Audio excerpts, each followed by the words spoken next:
Hello, human peoples. You're listening to the podcast network of Gamefully Unemployed. To support us and gain access to great exclusive podcasts like Fox Mulder is a Maniac, Tom and Jeff Watch Batman, Star Trek The Next Futurama, and our latest show, Spiel Boys, head over to patreon.com/gamefullyunemployed. We do game streaming, movie nights with our patrons every Friday night, and you can even commission your own podcast about anything you want. Literally anything, within reason, and we have to do it. You are quite frankly out of excuses not to go visit patreon.com/gamefullyunemployed. That's patreon.com/GAMEFULLY unemployed, which is spelled like it sounds. And now it's time to... Hey! Hey! Come here. I said, come here. Jason! Recycle. You want to hear something sad? What's that? This is our last episode ever. Aw, is it? Of this. Well, unless there's a revival of some sort. We're canceling the network. This is the last episode ever. Oh. Hey. Hi! What is this one called? Reboot, reuse, recycle. Dave. Reboot, reuse, recycle. I think it's in the opening, the music or whatever. Oh, good. I'm glad we say the title of the show in the opening part because that would be helpful. It would be helpful for people hopping in and trying to give it an old listen. Give it a spin. I'm one of your hosts, David Bell. I'm the second host, Tom Ryman. Yeah. If we're going to be frank, if we're going to put all our cards on the table, that's me. Yeah. That's who I am. That's what I'm about. We don't say that because we think people don't know. It's for historical sake, right? It's for when these are in a museum. No, I just say that every conversation I have, I begin by saying my name. Right. Yeah. Yeah, it's a good idea, to be honest. It's all about building a brand, Dave. It's all about building a brand. It is. Yeah. Listen, I want to give a big thank you to Dr. DNA. Dr. DNA, who gave us this series. It's been a delight. And if you remember, last episode, we covered the 1932 film, The Mummy. Remember that? I do remember that dusty old fuck. Yeah, and that was the original, which means we're talking about the remake. Yeah, which means... otherwise known as the 1999 film, The Mummy. Yeah, Dave, we're going to party like it's 1999 today. Yeah, we are. Specifically like it's May of 1999, and we're watching Stephen Sommers' The Mummy. Yeah. Yeah. Great film, perfect film, impeccable film. Yeah, what is there to even say about it? The Mummy rules. I don't know. There's nothing. What else is there to say? I don't know, but we're gonna try to say it for the next I don't know, half hour, 45 minutes. Yeah, we have sections. Tom, to buckle help up us in your along. shitty little British biplane. And let's fly into this goddamn sandstorm. Yeah. Here's what's interesting is we don't have to spend this episode just jerking off a mummy. We have sections. We want to talk about plot differences, and then we have a people comparison, and then we have performance contrast and purpose and the evolution of that purpose. Meaning what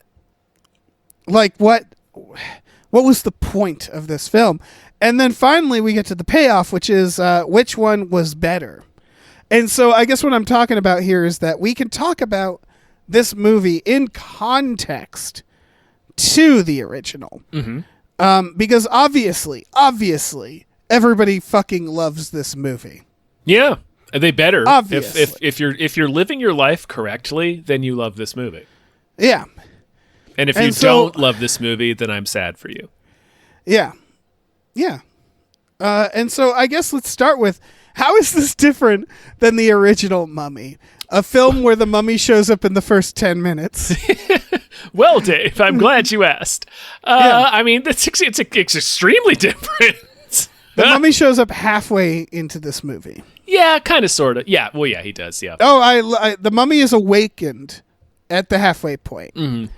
After a tasty little prologue, but yeah. Yeah.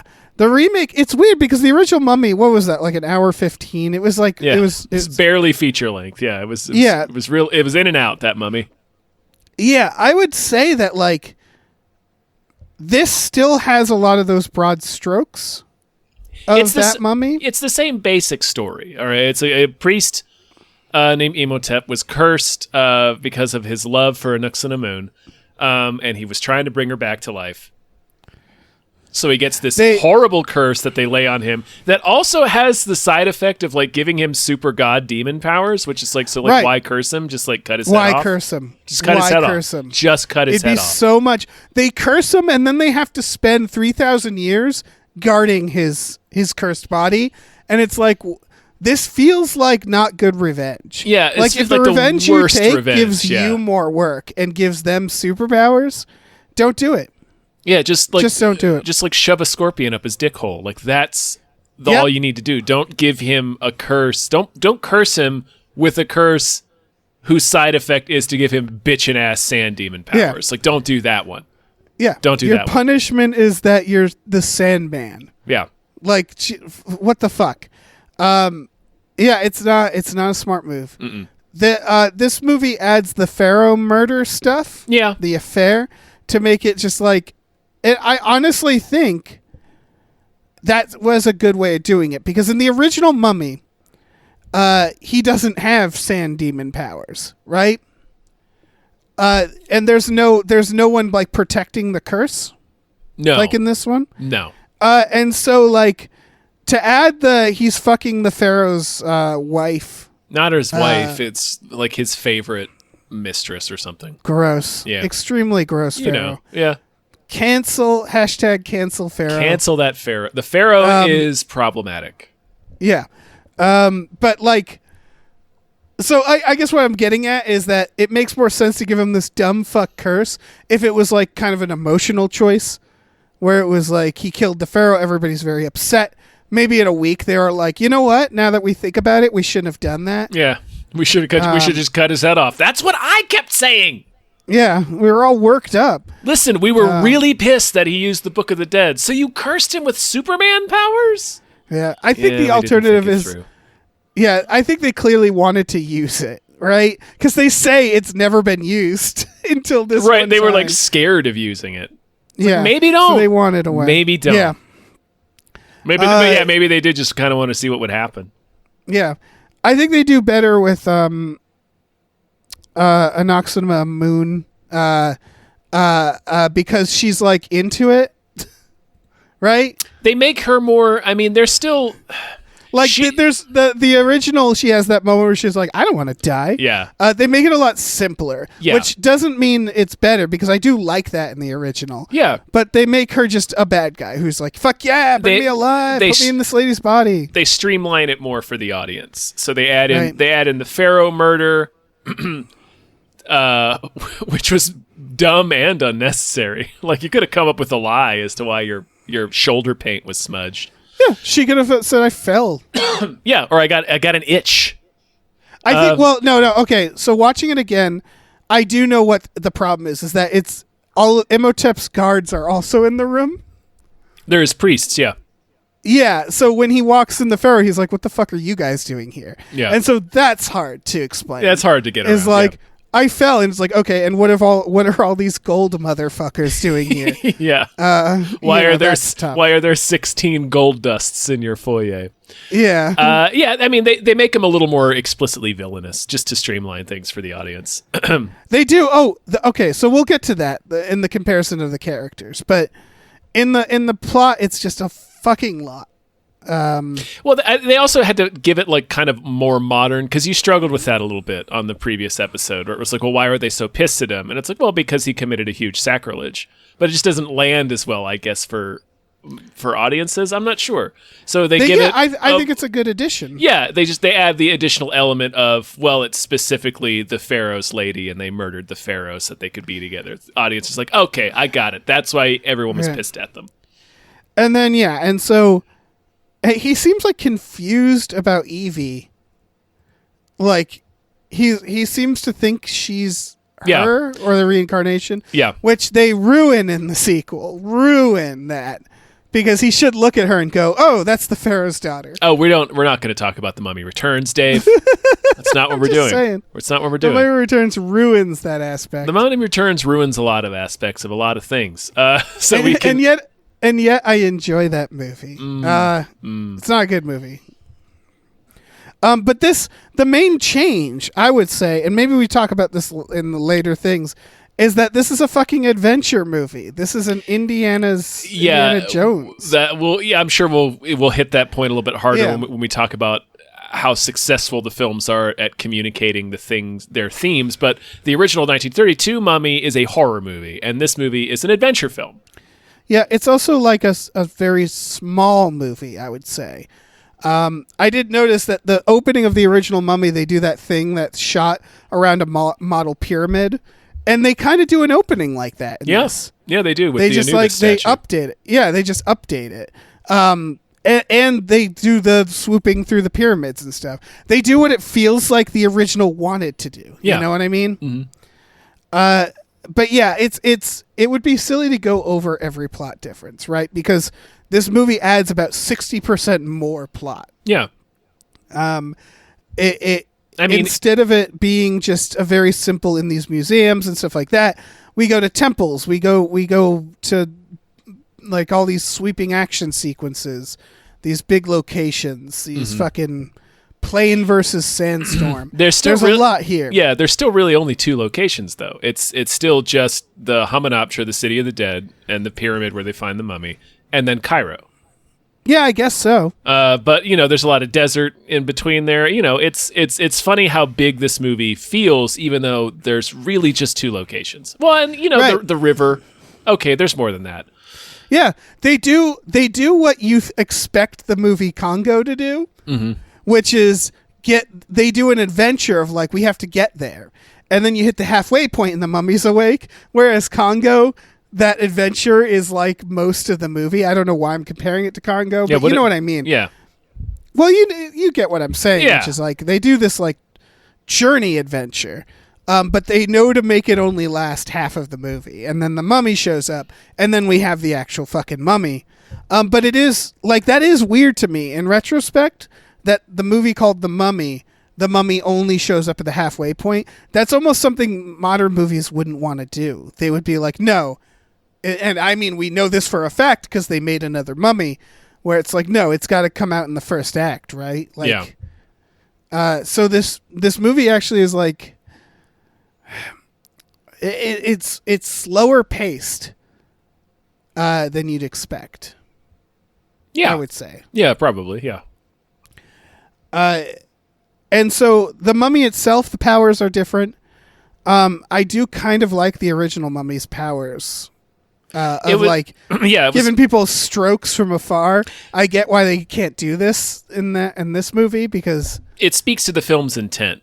The original Mummy is a horror movie, so his powers are more they're less obvious. They're less like loud and bombastic. They're more sinister, or not. They're more insidious, and they're more like they're harder to escape. Yeah, and there's not like a big effect behind them. It's just like zooming in on Karlov's eyes as he chokes somebody's heart to death. Whereas this mummy is conjuring sandstorms and locusts and turning the water into blood, doing all kinds of bitch and shit, resurrecting a mummy goon squad for Brendan Fraser to beat the shit out of.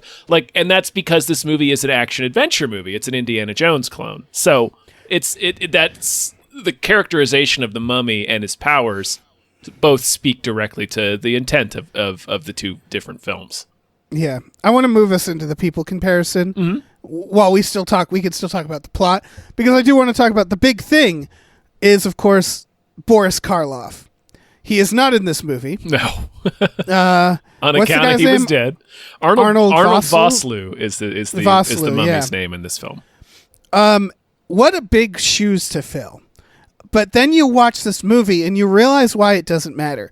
Because the difference is that I think the original Mummy is just a vehicle for Boris Karloff. Yeah. It's just, it's just someone going, look at that stare he does. Let's write a whole movie Let's write a movie around this fucking creepy ass thing that he's doing as this mummy.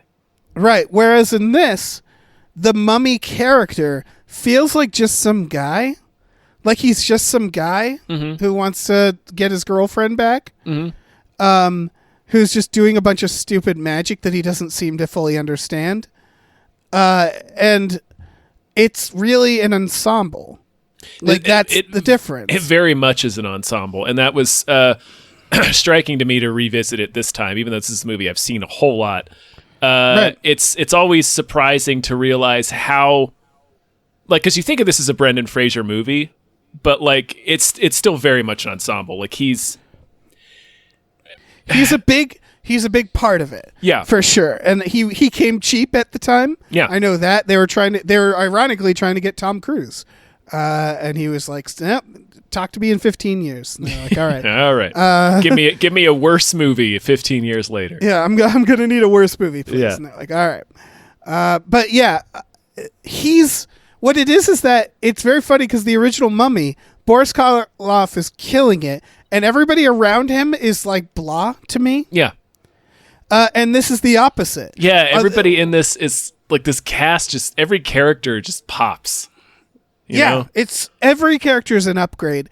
And I don't want to come down on Vosloo because it's hard to say, oh, he sucks. He didn't suck. I think he does a great job as the Mummy as well. Yeah. It's more of just that they don't require as much of him. Right. It's more of like the character of the Mummy takes more of a back seat. Yeah, and I think that's the right instinct, because having somebody try to approach this movie the same way as they did the 32 film would have been a mistake, because then you're automatically kind of handicapping any actor who comes in to try to play the Mummy, and the way he's done in this film works really well, and Arnold Vosloo is very memorable for this movie. Like, I mean, this is the reason why anybody knows who he is because he's the fucking Mummy. Yeah, this and Agent Cody Banks. Of course, yeah. But yeah, it is a really smart instinct because, yeah, it's like remaking, I don't know, Psycho. Like that won't go well, right? Because it's all hinged. Like Psycho is another movie where, yes, the other characters are doing a great job, but you don't have a movie without Anthony Perkins. We talked about this about Misery, where it's like Kathy Bates is the movie. Yeah.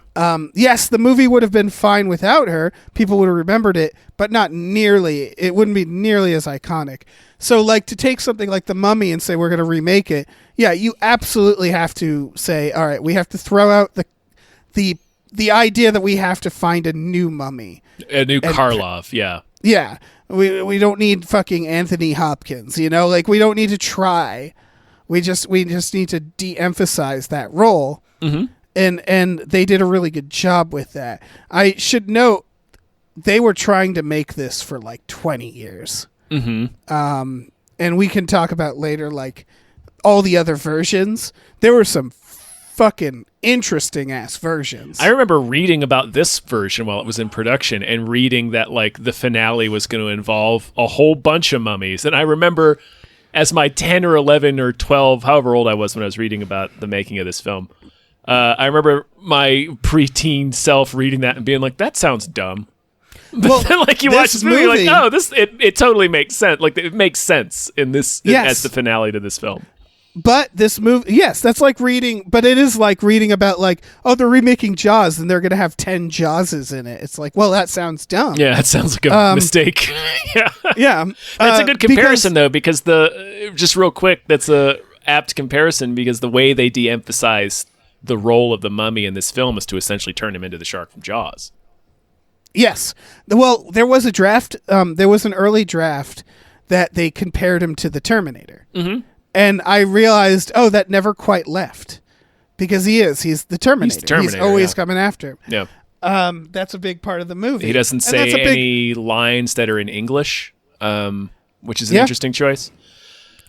That is basically the part of the original that stays true, I feel like, is like the midpoint to right before the third act. Whereas there's a mummy coming after us. Mm-hmm. And he even shows up at one point like a businessman. Yeah, in Cairo, like he does in the original. Like the broad strokes are pretty similar in that he's come back to life and he wants to resurrect an Uxinamun, and he needs to sacrifice the heroine to do it. Yeah, basically, again, from the midway point to the third act is more or less a remake, like is identifiable. It's identifiably as a remake of the original. What they did is they said, let's do an hour before of like leading up to it, because movies are long now, and let's spice it up with some action. Yeah, let's add some shit. Yeah, and let's de-emphasize, because we're doing that, the mummy character himself isn't as big of a character. And again, it is very interesting that he comes at the halfway point, I think. Like, obviously, there's the stuff at the beginning that sets it up, but it does feel like movies now would not allow that nearly as much. It makes him more effective when he shows up, though. It's good. It does. Like, it's one of the things... I'm going to wait. I'm going to wait to ask you that question. But, yeah, it's one of the best things about this movie. Yeah, so, and because they add all that extra stuff, in service of de-emphasizing the mummy's character, so that and building it out so that it takes longer, they lean into the adventure elements, and that's kind of what ends up turning it into an Indiana Jones movie, where it's like, well, if it's not about the mummy, what's it about? It's like, well, it's about these people trying to get to the mummy. It's about the adventure, and it's like, of course it is. Yeah. Of course it is. What a brilliant way to do this.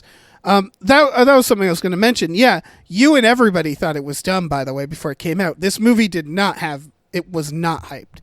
People were not excited for this movie. No, it came out. I remember when it came out, it was it was huge, its opening weekend, and it was a big surprise. Like, I remember going to see it and being surprised at how much I liked it. I was like, that was really good.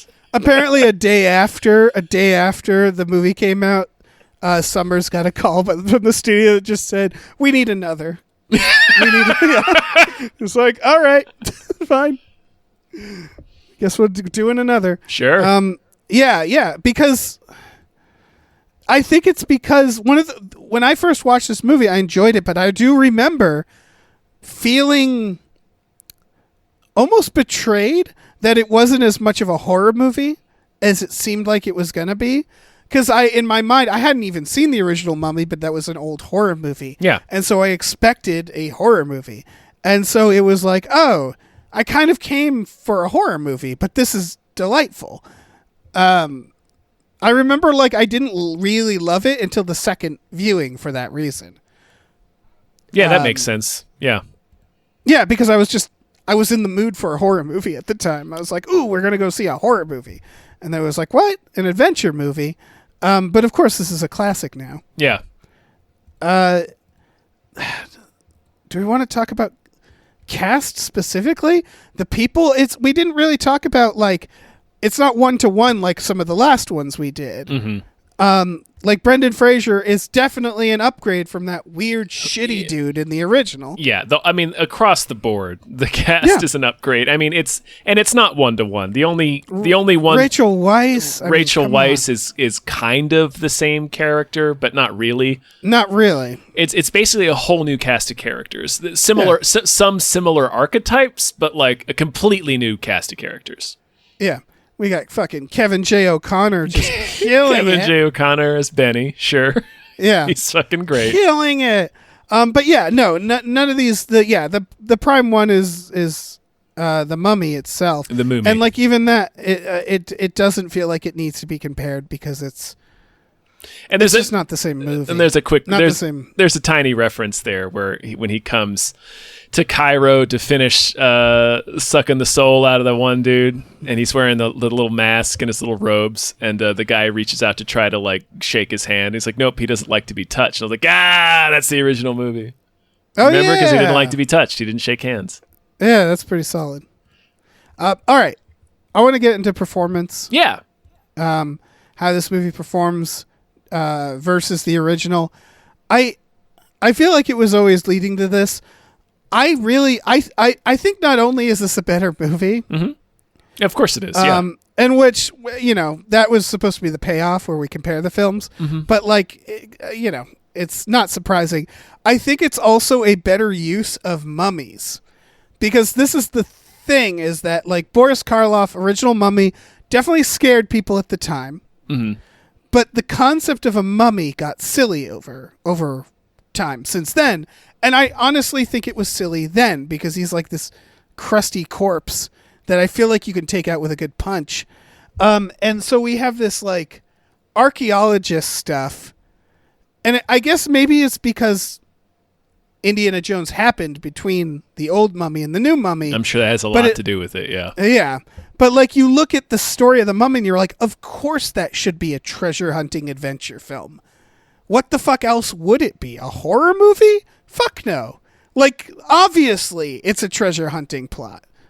That's what I think is interesting, is that I feel like even the original filmmakers had, you showed them this one, they go, oh, that's a way better idea. Why didn't we do that? Well, the intent is different. Yeah, I know the intent is different. Just starting from that original idea of like a mummy's curse and the mummy comes back and he's going after this lady. Yes, I can see a horror version of that, but the adventure version is just so much more fucking pleasing. Yeah, it's more crowd pleasing, it's more memorable, it's more fun. Like I enjoy the original Mummy for what it is, and I like that idea. Yeah. I don't even think that it executed its own idea perfectly. The idea of like this living corpse, which is scary. That's a scary idea. I love the detail that he doesn't like to be touched because you can feel his fucking corpse skin, and that he's like. Oh, sorry. That he's like lurking around in normal society, and he could come inside your house at any time, and you wouldn't even necessarily realize it was him. I get that instinct and how that could be a scary story, but like blowing it out into what the remake is, just man, it's I don't know. It's just the more memorable film. It's the more memorable film, hands down. I think you're right. Is that they fucked up the original because. What they do, like, I could see like an It Follows style movie where it's like this thing is coming for you. Yeah. But what they do in the original is they have him brainwash her to come to him, which they show a little of that in this, where the people are chanting his name. But that is the wrong instinct for horror. You want the thing to come to you. You want a Terminator aspect. Yeah. Which again was one of the things they were thinking of when they were making this. There was a point where Daniel Day-Lewis was going to play the Mummy. Oh shit! Yeah, that was with Joe Dante attached. Okay, but other than that, can you guess the types of directors they went to? I mean, if Joe Dante was one of them, yeah, probably. I mean, no, but besides him, they were bouncing back between George Romero, Clive Barker, and Wes Craven, because they assumed. We have a horror movie on our hands. Yeah. Like that's the big thing is every other version that they were planning since the 80s was a horror version. The Clive Barker version sounds fucking wild. Because of course it would. Of course it would. I want to see that version. I want to see all of those versions. I want to see every version. Yeah. The Romero version was going to be like a zombie style film where it's mummies instead of zombies. They were all doing what they knew. And then what happened was Babe, Pig in the City came out, and Universal said, "Hey, we really need a win." And so what happened is that they said, "You know what? Why don't we revisit some of those old 30s franchises like we've been planning to do?" Steven Sommers came in with a fucking treatment, and they were like, "Yes, please, God, yes." And that's how this happened. So you can thank Babe 2, Pig in the City. And a little film called Deep Rising. Yes. But everything before this, what was interesting is that they were thinking of it based off of that original film. Like it took someone to basically just say, you know what? Let's throw out everything we think about this concept. And it started from Summers realizing like... mummies are dumb now. Like that was part of it, I think, because he talks about how he saw the original film when he was 8 and he thought it was like, scary at the time, but then later he's like, well, Frankenstein has like that tragic story, Dracula's sexy, and like mummies are just they're dated, and so part of it was like we want like a scarier, faster mummy. And so once you make that idea, once you're like, well, I want like a fast, scary, magical mummy, it just makes so much sense to go into an adventure film. Mm-hmm. It's You know what else Stephen Sommers made that before this that makes a lot of sense is that 1994 live action adaptation of The Jungle Book, which took The Jungle Book in the same direction. It became like an Indiana Jones movie. Right. Folks, we watched that recently. If you haven't watched that in a while, go back and watch it. It screams The Mummy. Some of the set pieces are straight out of The Mummy. Yeah. It's like he was testing out The Mummy. Yeah. He pitched this as Indiana Jones. That was part of the pitch here, because obviously, and that's why they got, they got Brendan Fraser, because he had that. He compared him to Errol Flynn, like swashbuckling, and it's like, he's perfect. Yeah, he's great. He's perfect in this film. Everyone is perfect in this film. Everyone's perfect. Once they realized what kind of movie they wanted to make, it's so much, because that's what it is that you just take that original film and you just make it, that's the MacGuffin plot, that's the Ark of the Covenant, that's the fucking magic rocks, the Shankara stones. You just take that lore and you paste an adventure over it, and you're like, bam, all we need to do is make sure our set pieces and action are good. Throw some mummies and in our there. characters are good. And we got a stew going. Yeah. It just works so fucking well. Yeah. It's a perfect film. It's a perfect film. Some of the stunts in this are incredible. The part where he gets hung, I'm still not entirely sure how they do that shot. Me either, honestly. Yeah, it's not. I know that Brendan Fraser stopped breathing when they shot that scene and they had to revive him. But I don't think it's... Yeah. I don't think it was for that shot. I think that's a stuntman. There's this part where when they hang him, his body drops, and he starts hanging. And I know they have harnesses to make it look like you're being hung, but that still looks like it really hurt, because they drop. You're still getting dropped 10 feet. Yeah, and I can't tell if it's an effects shot. If it is, it's really well done. I don't know. The movie's really well made. Because it's 1999, obviously. All the stuff that's like digital effects are very easy to spot. Yeah. For the most part, but there's like shots like that where it's like I can't tell. Like, there could be an effect there, but like there's a lot of practical stunt work in this and the set pieces that make it not age the same way that action movies of this era have done, like the late 90s and into the aughts, have aged pretty poorly because of their reliance on digital set pieces. This movie doesn't have that. It's it's just a perfect film. I don't know what else to say. It's a perfect film. Well, let's transition into purpose. Yeah. Which is like, what is the point of the film? Mm-hmm. And this is where I wanted to ask this question. Sure. Which is this film the last of its kind? Man. And you know what I mean by that, right? I don't know. Let's expound upon that a little bit. Well, we're watching the Indiana's Jones recently. Well, one of them. Mm-hmm. And like, okay, so Last Crusade didn't have too much of a gap between it, but like that's a trilogy where you get the first two, which were made pretty quick, next to each other, and then the last one was made, I think, a few years later, but still not that, like 5. That's a perfect trilogy. And the thing about it is that it's so perfectly paced. It's based off of real stunts. The action is done so well, and it just feels like, again, you can see a lot of movies now where it's inspired by that stuff, but it isn't that. Yeah, it doesn't do the thing.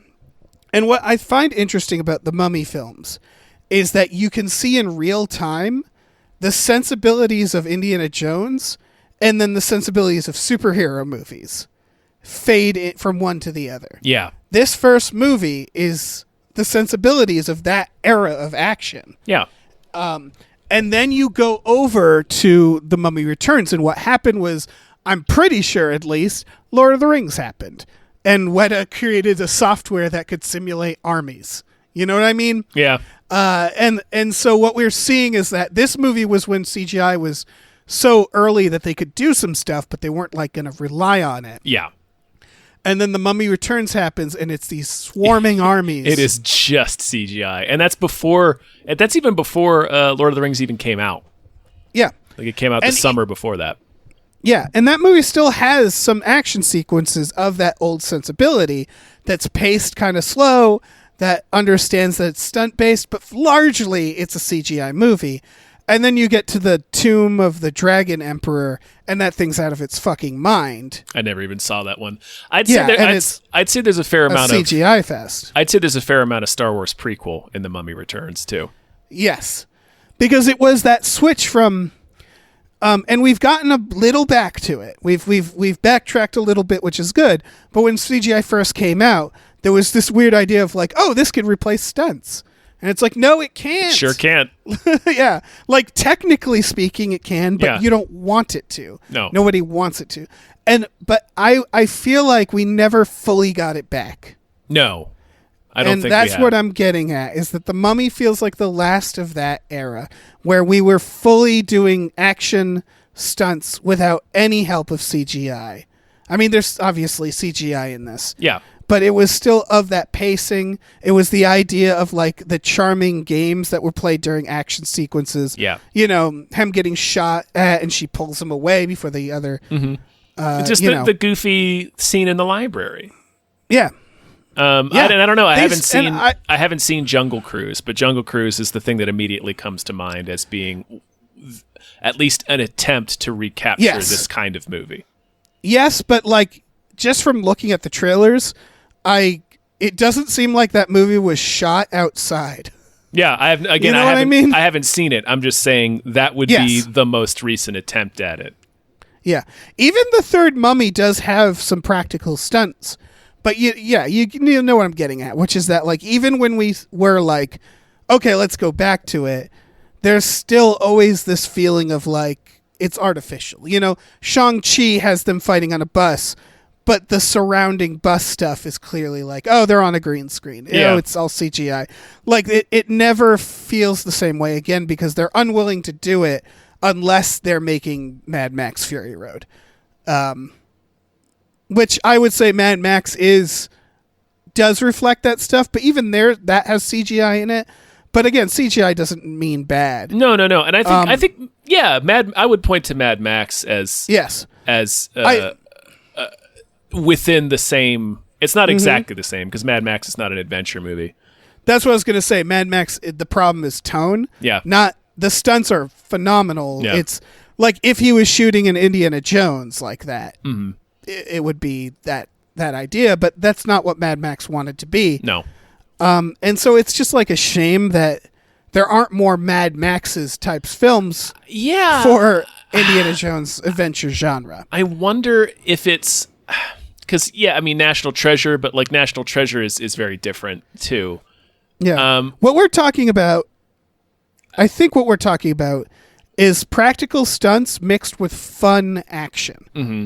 Right? Where there's, again, we talk about a game. Yeah. Sean Connery is in the tank while Indiana Jones is fighting on the tank, and they have to communicate and work together, and he almost falls off the tank, and he has to whip him, and the tank's going to go off the side, and there's all these things to balance. It still exists, but it's less so like... It's that combination of that and practical stunts, seeing things done. And again, the tank is an effect. Like the cliff isn't really there, but I feel like people understand where we're coming from. I think that's probably clear. I don't know. This feels like the last one that was a huge hit. Yeah. I don't know. That's interesting to me. So maybe the message they got. I mean, National Treasure was a big hit too, but it's not. I mean, it's similar. But it's National Treasure is bad, but I love it. Yeah. I just think it's a kind of a movie that is hard to do. So we didn't have a whole lot of them before this either. We had Indiana Jones, and that was really kind of it. So I think it's just this movie. These kinds of movies are very hard to make, I think. And it is demonstrated by the fact that The Mummy is the only good movie in the Mummy franchise, and there's a bunch of them. Like, there's the 2 direct sequels, and then there's all the Scorpion King movies that are all crap. But that's the thing is, there's 3 good Indiana Joneses, and they're all the same movie? I mean, it's... Like, they're more or less all the same movie? Yeah. And so, like, all you have to do is it again.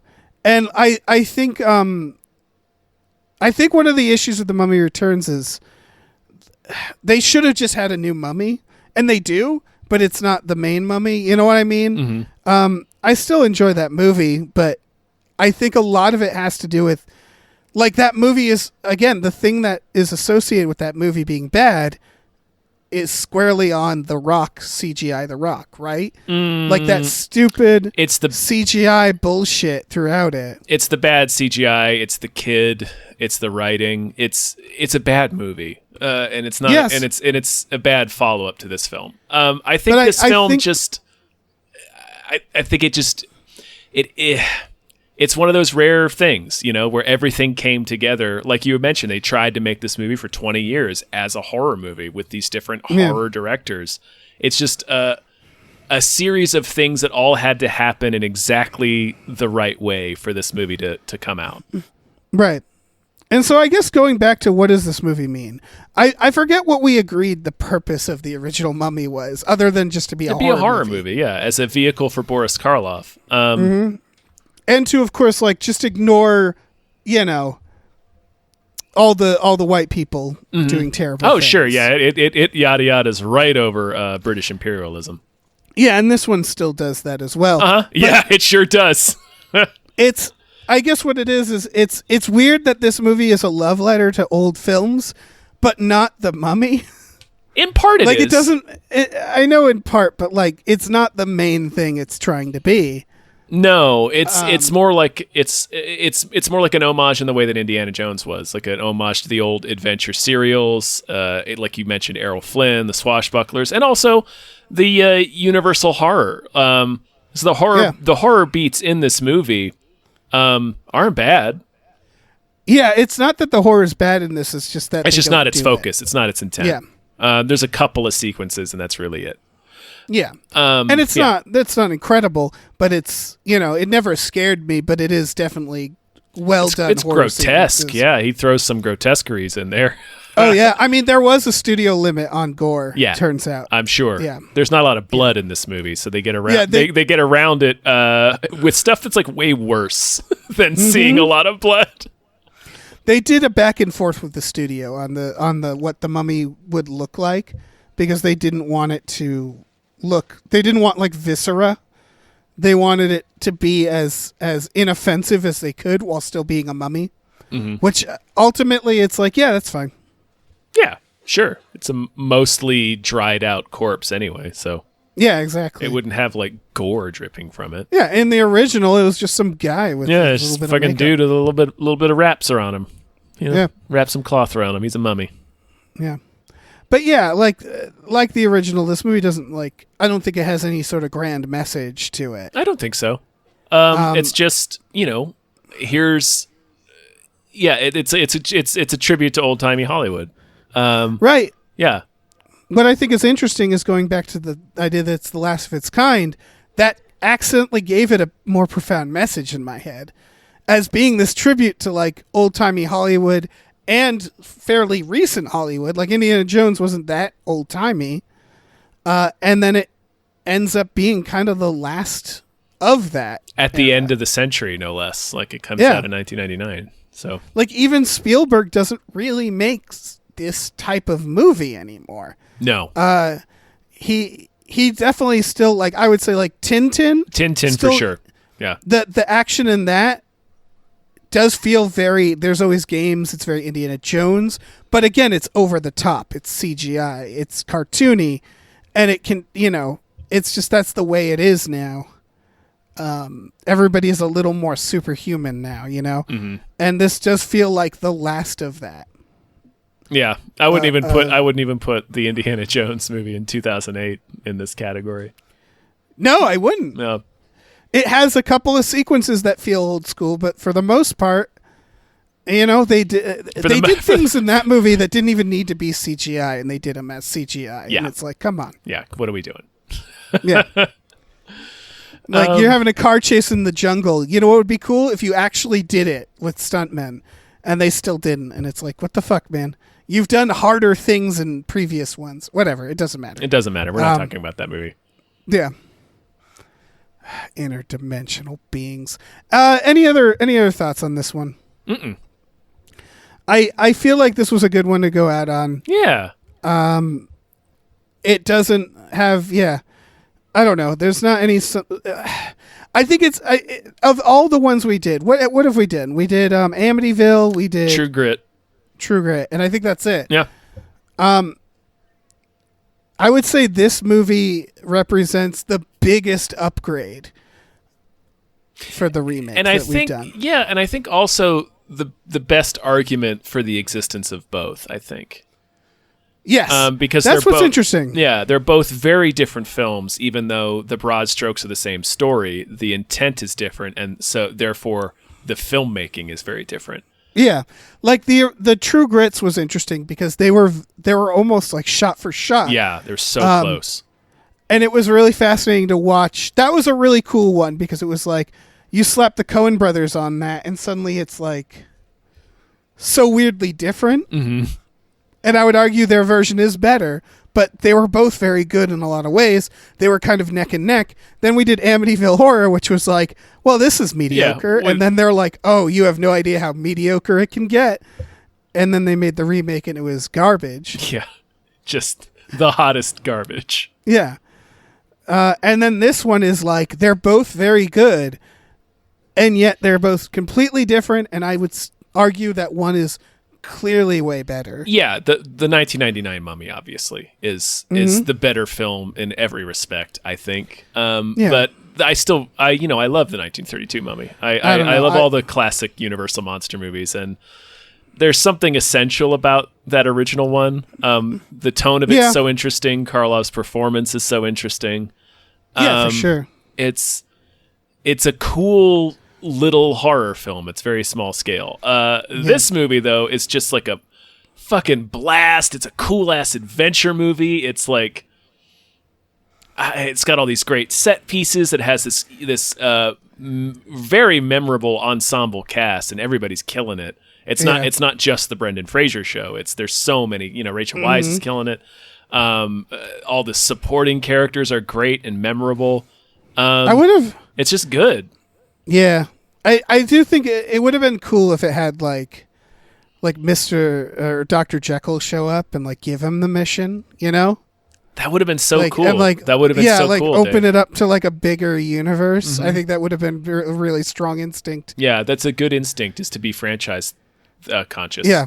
Yeah. That's exactly. That's set up a larger universe. Yeah, that's the reason we tell these stories is to set up a franchise. Mm-hmm. Exactly. Mm-hmm. Yeah. Yeah. So those are the movies. Yeah. Those are the movies that last, Dave. Yeah. Yeah. Oh man, I'm gonna watch that new one. I think just for me. Oof. Oh, just hate watch that. It's hard. It's hard to get through. Yeah. Well, I can always shut it off. That's true. You have that power. You have the mummy's power to simply turn it off. I have the power to disengage. It is nice. We watch so many movies for podcasts. It's nice to watch a movie where you go, "Oh wait, I can just stop." Yeah, this sucks. And then I'm turning this off. Yeah. And then you just don't watch the movie, and it's great. Yeah, and then you live your life. Yeah, you continue to exist, and it's beautiful. It's a beautiful thing. Well, so this closes out our mini-series. Yeah, that's the end. Holy cow, I didn't realize. Oh yeah, that's it. 6 episodes and we're done. That's all you get. It was fun though. I enjoyed it. I did. Yeah, I learned so. It was. I like that the films that we chose balanced out the way that we did, where it was like one that was neck and neck, one where the original was clearly better, and then one where the reboot was clearly better. Yeah, I really like that too because we didn't plan that. So no, cool. Yeah, I like things doing stuff. Much like the 1999 Mummy, it's not a thing you can really plan for. It's just one of those kind of successes that has to happen organically. This is the Mummy of podcast miniseries. Honestly, it truly is, and I'm glad you said it because I didn't want to say it myself. It would sound someone like had again, to. it has to happen organically. Exactly. So thank you, Dr. DNA. Thank you so much. This was a lot of fun. Doing all these, going through it. We did it. We did it. We rebooted. We reused. We recycled. That's true. That is Saving what we did. the planet one remake at a time.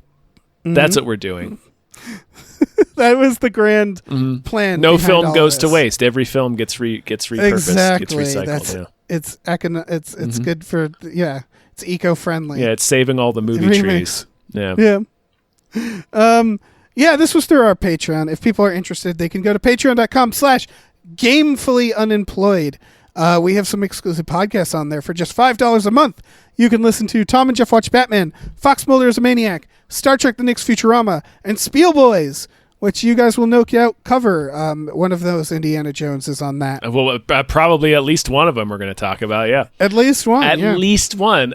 We also have a store. Head over to gamefullyunemployed.com where you can find a link to our Teespring store where we have, you don't have anything yet. We have a lot of cool original artwork and designs that can become yours in the form of t-shirts and stickers and mugs and posters and all kinds of stuff. So check that out. Yeah! You goobers. You goobers. Yes. Go check that out. Yeah. Goob on over there. Goob on over there, you goobers. Yeah, that's what we always say. Goobers. Man. Oh, man. Now it's time for us to turn into a sandstorm face and blow away. Mm-hmm. Yeah. So have a good night. All right. Bye. Bye. That's not my fault. I'm just stating a fact. This guy changes his own motor oil. That's okay, but trashing it here is not. It's not. Ugh.